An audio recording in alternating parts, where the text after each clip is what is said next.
चार चोरों की कहानी। स्टोरीज। चार चोर थे, चारों मिलकर चोरी करते थे और जो भी माल मिलता था उसे आपस में बांट लिया करते थे।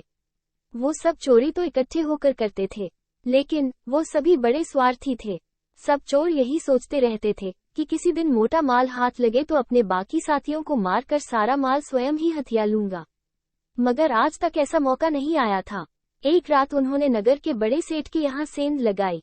उनके हाथ बहुत माल लगा। उन्होंने सारा धन एक थैले में भरा और उसे लेकर जंगल की ओर भाग निकले।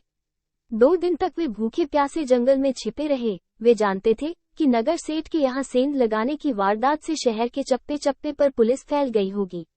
वे अभी कुछ दिन और जंगल में ही छिपे रहना चाहते थे, मगर मजबूरी यह थी कि उनके पास खाने पीने का कोई भी सामान नहीं था।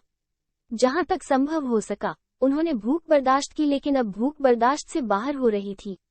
अब उन्हें भोजन की बहुत आवश्यकता थी, मगर जब भूख बर्दाश्त से बाहर हो गई तो उन्होंने फैसला किया कि उनके 2 साथी शहर जाकर वहां का माहौल देख आए और खाना भी ले आए। सभी ने आपस में मिलकर सलाह की और सारी बातों को सुनिश्चित कर उनमें से 2 शहर की ओर चल दिए और 2 चोरी के माल की रखवाली के लिए जंगल में ही रुक गए। शहर जाकर दोनों चोरों ने खूब जमकर खाया और दोनों ने योजना बनाई कि वह अपने 2 साथियों को ठिकाने लगाकर सारा माल खुद ही हड़प लेंगे और आपस में सारा माल बांट लेंगे।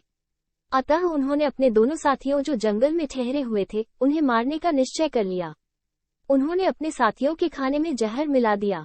उनमें से भी प्रत्येक यही सोच रहा था कि जब हम 2 रह जाएंगे तब मैं बचे हुए एक साथी को भी मारकर मैं अकेला ही सारा माल हथिया लूंगा। इधर जंगल में दोनों चोरों ने खाने का सामान लाने गए अपने साथी चोरों की हत्या कर डालने की योजना बना ली थी। वे भी उन्हें अपने रास्ते से हटाकर सारा माल आपस में बांट लेना चाहते थे।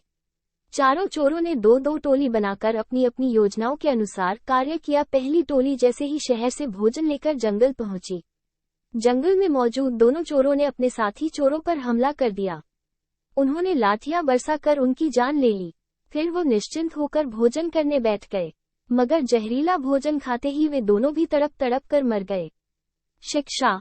इस कहानी से हमें ये शिक्षा मिलती है कि हमें लालच नहीं करना चाहिए और कभी भी अपनों से छल कपट नहीं करना चाहिए।